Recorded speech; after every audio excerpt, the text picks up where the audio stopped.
Ja, Gent dus belangrijk voor componisten. Het is dit jaar de 10e verjaardag van de World Soundtrack Awards.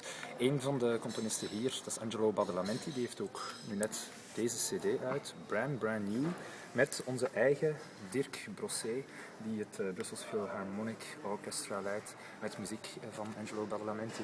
Is it an honor to be recorded in this fashion by Dirk and the Brussels Philharmonic? Yeah, you know, it's a dream come true actually, because you know, it's a marvelous opportunity to have such a fantastic orchestra, Yeah. and then a conductor who's able to lead that orchestra, Yeah. in a first class way. So when Dirk recorded this music as a result of the Lifetime Achievement Award. The second half of the program was almost, I picked 7 film scores or something, and we did suites. Then he went into a studio in Brussels, recorded with the full orchestra those suites. And he is like, he's got a fantastic heart for music, and he's so sensitive in every area. Yeah. It's almost as if you don't have to say anything about, oh, make this soft, make this warm, oh, slow down, speed up. No, he understands, he gets it. Yeah. Without even speaking. Yeah. It's a wonderful thing. He's a brilliant. But it's still an interpretation of your work, not really, or is it that close to how you envision it? I gotta tell you, it is that close. Right. The concept is exactly, the way, originally conceived it. Yeah. And of course, we got together and we talked a little bit about certain things, but not much. Music is music, and if you have a real good heart about it, it's amazing how it becomes very natural with people who are totally tuned in. Yeah. And Dirk is tuned in. Yeah. What's the essence of music for you? What's the essence of music? It's what makes it tick? What makes it? It's what makes it tick is just such a natural thing that just comes inside. A lot of people say, "Oh, you have to be very sad, or you have to have suffered a lot." I don't buy any of that. I think it's just, it's a lucky person who is just a happy person. Yeah. And a person who's very happy about himself and confident with himself. You can write sad music or melancholy music, which I'm sometimes accused of doing. Well, a little bit. A little bit. Little do they know that I generally have a smile on my face. A lot of While people, doing it, a lot of people also think, "Oh, Angelo Badalamenti, I don't want to meet him. He's got to be very strange. He's got to be a strange man because I hear all this kind of music, and I don't want to meet him in a dark alley, Yeah. But that's not true. My real personality is just, more outgoing. Yeah. So, the essence of it is that it's being very secure about it, and something that just comes so natural. Yeah. In a way that, hopefully reaches people. Yeah. And, that's everything. Gets inside. Perhaps the dark take on you and your music has a lot to do with your affiliation with David Lynch, who's kind of a very special filmmaker. Let's put it like that. Yeah, of course, David is incredible. As far as the darkness, it's a very, very strange thing. I'll tell you 2 things. David was a tremendous influence in whatever, I don't like to think of Angelo Badalamenti as just a one sound, because I do so much of variety, eclectic, the whole thing. I've done, French or kind of, continental, or comedy, Chevy Chase and Christmas Vacation, and certainly that's not dark. But 2 things. Number 1, I found, I was always writing music, even as a child, 10 years old, and I always had the music, and I still have it at home. And what was very strange, you look at it after all these years, even those things had what I thought was just writing very nice, palatable music for people. I look at that in a very simple form, and there's kind of very strange little things going on. Even it's, oh my God, where the heck did I get that from? Yeah. So that was an inherent thing. What David did and was a tremendous influence on me was taking that off-center, thing that was kind of natural and slowing me down. Now, slowing me down, what does that mean? It means I would write something, the way I work with David always has is he would sit next to me at a keyboard and I would play and I'd say, David, what's your movie about? We always did music, except for Blue Velvet. That was traditional because that was back in the 80s. Yeah.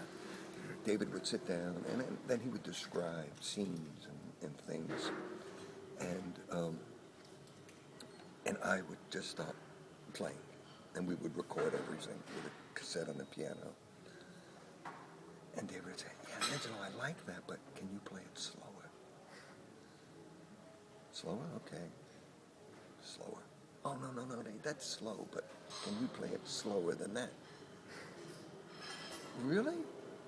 Slower than that. Oh, that's pretty slow, but Angelo, you think you could do me a favor and play exactly what you're playing, but even slower? My goodness, before you knew it, I was playing backwards, playing in reverse, The bottom line is, what David's idea always is, a lot of music is beautiful that people write if they would only slow things down for him. Yeah. Now, if you notice when he shoots his movies and everything, you can have scenes where, my goodness, it just takes so long for a person to walk from here to there. It's like, yeah. So music is a lot of that as well. And so that's slowing down, for instance, in the opening of Twin Peaks, that kind of stuff. The those famous three or four notes, slowed down, just creates a great mood for him. And as a result, I then, in a lot of that kind of music, felt very comfortable, composing music at some of those tempos. And it does. It kind of just frees you up to just be very relaxed and loose. And it creates a certain kind of darkness, maybe. Yeah. In the 80s, synthesizers were very important. And they're back. They're what? They're back. Oh, of course. Oh, it's 90% of the work. Even when you're working with an orchestra, the basic tracks, all the basic tracks,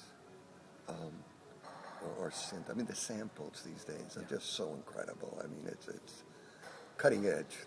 No pun intended. This has to do with cutting edge, right? Yeah.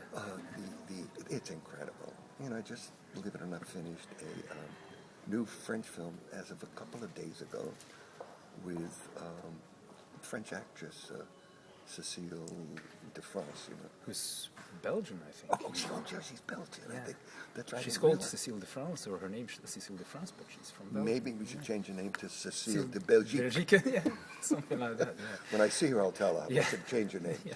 And literally 2 days ago, and I was home in my home studio, and other than hiring one guitar player, who played acoustic guitar, nylon classical guitar, and 6-string steel, so you can have some rhythmical things.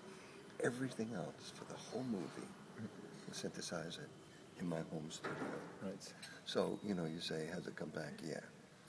But even, as I said, even for orchestral scores, you lay things down with synth, and you use a lot as a bed, and then you can record orchestra on top of it, and you mix, in a lot of cases, if it's not just pure orchestral. Yeah. Synthesizer. I mean, it's an incredible world. Yeah. It's a beautiful world. And I feel sorry for all the musicians who are out of work. Everyone's complaining. I can't. It's a shame. Yeah. But they should learn. They should learn the technology. Yeah. And it's a shame, but it's the way it goes. Yeah. Talking about new projects. Do projects find you, or do you find projects? How does that go? I think. My agent always liked, to say, "Oh, I've been working on. I think I found something." But meanwhile, telephone calls are made. Yeah. When you have an identity of sound, and thank goodness, there is a sound that people say, "Oh, that sounds like Angelo Badalamenti.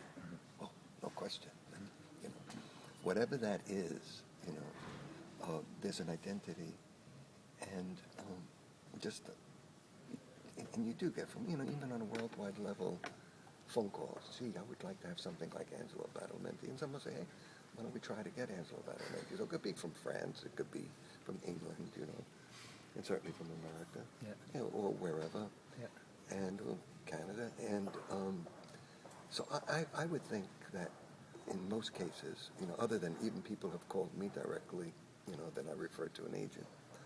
It comes from the outside, and then, you know, you read a script or you look at a picture and you say, hey, this is something that I can contribute to, or maybe not. Maybe this is not for me. So you say yes, no, or I don't think so. So you choose script-based. You have to see the script before you say, well, I can commit. Can I tell you something? Most composers read a script first. I have found that the scripts have fooled me. A lot of times I've read scripts and saying, this is a wonderful script. And, you know, I'm going to maybe work on this project. And when the movie was made, it was mad. On the other hand, you read a script that was really lousy. Oh, I hate this thing. Oh, this is silly. This is stupid. The director goes in and makes magic. So I tell my agent, I tell other people, don't even bother sending me a script. Let me see something. Shoot. Doesn't have to be the whole film. But some scenes. Some scenes and something. And that's enough of an inspiration because I'm a visual person. And then I could tell if it's something that, you know, that works for me or that I can help out with.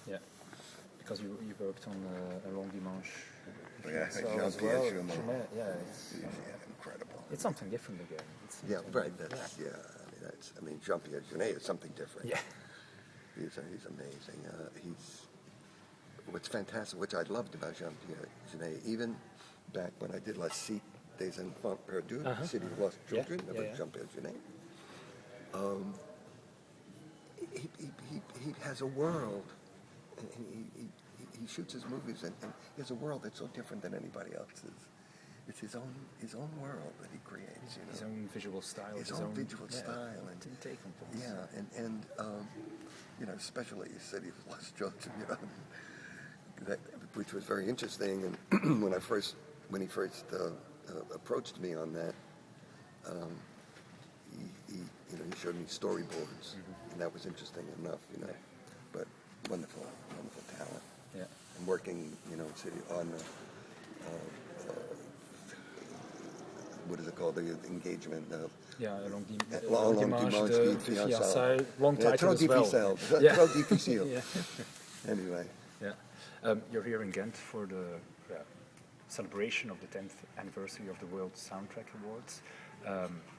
Ghent that's one of the main things of this festival. How well known is it among composers? How respected is this among composers? It's a festival that has got a fantastic reputation, and for composers in particular, I think most of us, you know, Los Angeles composers, the American composers, and composers from around the world are drawn to this place because of the appreciation that this festival projects for composers, how they truly appreciate their abilities and their talent. I think, and they're treated in just such a first-class manner in every way, shape, and form. And I think most composers, you know, especially if they've been here more than once, how wonderful it is. Like you have. How wonderful it is to share the time also with composers who you've never met on a worldwide level, and realize that how much you all have in common, and you create these warm relationships between and among you that you know is a very, very special thing. It's a wonderful festival for music and composers, and for young composers. You know, they're recognized, and that's the most important thing, is the development of them and to be recognized. There's one composer that's kind of central in the festivities, the next couple of days and the last couple of days, which is John Barry. He can't be here because his health is apparently not that great, but yeah, he's kind of in. His music is kind of iconic as well. Oh. It's so Legend, well known. Yeah. a legend. Yeah. Absolutely. Is that someone you've met, worked with, or? Never worked with him. I met him actually in the early days, way back. I was working for a music publisher. I was an exclusive songwriter and what they used to call a professional manager of a company. I'm the worst manager in the world. I don't know why they ever hired me as a manager. You know, I can't manage my own life. You know, I can't you know what I mean? Yeah. But I was also an exclusive songwriter, you know, for the company Edwin H. Morris. And John Barry was signed to Edwin H. Morris as far as the American publishing rights, you know. Mm-hmm. So all his material was there. And I remember one time, I mean, I was really kind of new into that world, and he was already an established, you know, composer, whether it was James Bond or, you know, whatever. Mm-hmm. And I remember he came in and he was, you know, he was a very confident man and you know, and I remember how he was talking to my boss at the time, telling him, I want you to do this, you know, make sure you get that out on the radio and television and do that. Oh, yes, Mr. Barry. Oh, yes, Mr. Barry. And, you know, and if someone writes a lyric, I remember this, you know, when an instrumental is written, then sometimes they add words in different countries and different languages. Yeah. And those people who write the lyrics become partners on the song, you know, you understand. It becomes John Barry and Bernardo Bertolucci or Jacques, you know, de France or something, you know, or whatever. Yeah.